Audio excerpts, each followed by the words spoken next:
Hello everybody, welcome to the Grim Report. I'm reporting this time on, that adventure in Pennsylvania. This is the house on Ridge Avenue, Pittsburgh, PA. It's the information that we got before we went there. This place is full of stories, as for example, 2 murders. To an alleged elderly old lady who was caught holding a head of a dead maid, to a woman stabbing her husband 30 times. Now this woman, allegedly, her name was Linda, Lyda. Could be Lydia. Oh, his name was Charles Conger, Congerliner.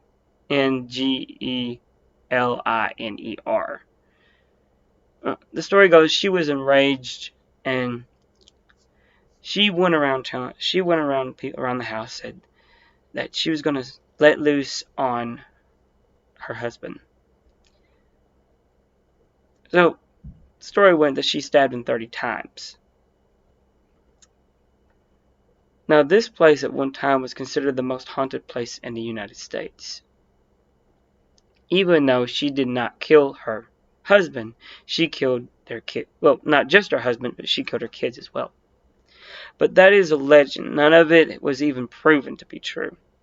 The only person that had ever died in this place was Marie Congeler. And she died of laceration across the throat. Now, if that was murder, no, we don't know. No, what was going on here is that we were sent to go do our basic investigation. Find out the place was haunted, because there's been some things that were happening in this house that did not need to be happening. So, we went there, and Sarah's been acting a little weird since the last couple of times that we went on investigations, especially this one with the goblin. And the time before it, the one with the little girl.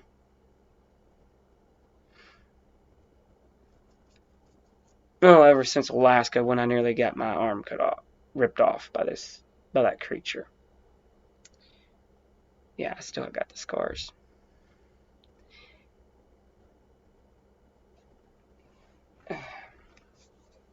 So, we went about setting up the cameras, and Jim got to talking to one of the maids, investigating, seeing what she had seen. But nobody wanted to talk about what was going on inside the house, or what she saw or they saw. Nobody. We had to meet them outside, or in a restaurant or somewhere. So Jim went off to go meet one of these women that worked in the building. Well, me and Sarah set up. Well, what was going on is that not everybody had seen the same thing or heard the same thing. So we had to keep things on the down low with some of these people. We couldn't release their names. We couldn't release the information that listed unless it was to the client who wanted the house investigated. We can't even release his name or her name. So we go about doing this, and as soon as we get to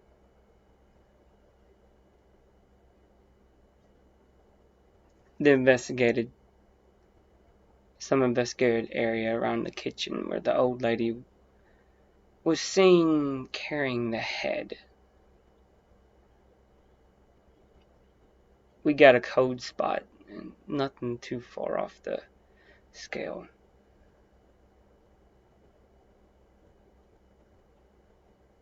Sarah started feeling a little sick.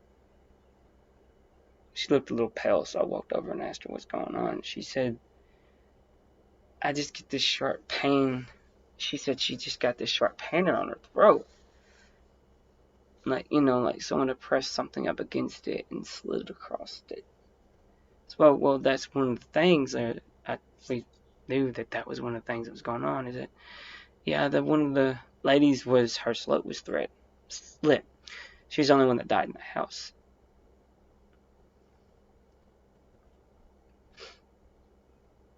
That was around the front area. We were just going around the house at first. We didn't go inside. Jim went inside to get the girl, one of the ladies that worked there, and took her to the restaurant. That's gonna cost us some money. Well, as we did this, we slowly walked up to the doorstep, and we had the run of the place for a little while. Gotten the keys, and it was mid-afternoon or late evening, one of the two. I don't remember which. My memory is bad on that subject. I walk in and I start feeling some pain in my back and chest. Sharp, stinging, stabbing pain. So I go to sit down. I've been through it. I mean, I've been through worse lately. About at this point. So we walk around the house and it just starts getting worse progressively, the pain.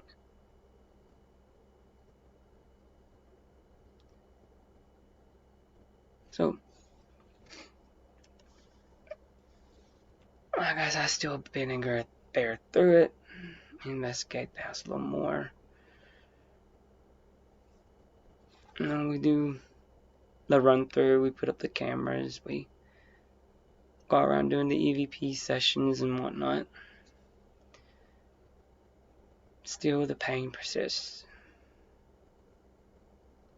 Sarah's throat starts to get a little dry. And we continue to bear through it. Jim comes back. He tells us what they saw, what they felt. And one of the ladies said that her boyfriend walked in, to come and visit her for a little bit for lunch. He suddenly gets a pain in his back. And the longer he stays, the worse it got. That's what she said. When he left, he felt fine. I was like, that's probably what's going on with me. So I leave the house and the pain goes away. I come back, the pain starts up again. So I go around, continuing the session, and then I sit down. And I have Jim come in and say, man, you go about the house. You go help Sarah out. I'm going to go sit in the van. Pain stops. Jim doesn't feel any pain. And he comes back out. He said, okay, man, we're done. We take about a couple more minutes. We look over we take the stuff back to the hotel. We check over everything. We see what we got. And on the infrared camera, Sarah had pointed at my back at one point. There were hot spots. I mean, beet red hot spots on my back in different areas. And it was in each area is where I was stabbed. Why did I say hot spots instead of cold spots? Well, when you're stabbed or cut, your body heats up. It releases heat. And I had Sarah take off my I took off my shirt and I had Sarah look, and sure enough, there were cut marks on my back. Little, there were scratches, but they were visible, but not too visible. Well, we went back to the next day. We went back to the hotel. I mean, to the place, to the house, and we handed over the evidence and let them know what was going on. And she told what Sarah tells her what she felt and all that. And they thanked us for our information and we got paid. Like I said, guys, this is not one I even wanted to record because, well, it's not very exciting. But, I thought it'd be good to tell you guys that every one of these things I'm going to record for you guys and let you know what happened with the team. That's it, ladies. Hey, guys. I'm just wrapping up. And, I thank you guys for the new subscribers. I'm surprised I wasn't even thinking that this change would do much for me. But I'm glad that you guys enjoy these stories, and I hope you like my new mic. I got it close to my face right now, trying not to talk too loud. But yeah, if you like the video, please do like, comment, leave a comment. If you got a story that you guys, or a legend that you guys know about, let me know the name of it and I'll look it up, and it might possibly be a new video if I find enough information to turn it into one.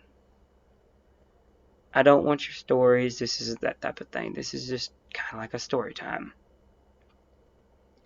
And the information is true, but the story is not. Story is something I made up. On the spot of the moment type of thing. Not everyone are going to be exciting. Some are going to be short. Some are going to be long. Some are going to be boring. But I do thank you guys for hanging in there. That said, ladies and gentlemen, boys and girls of all ages, good luck and good night and God bless.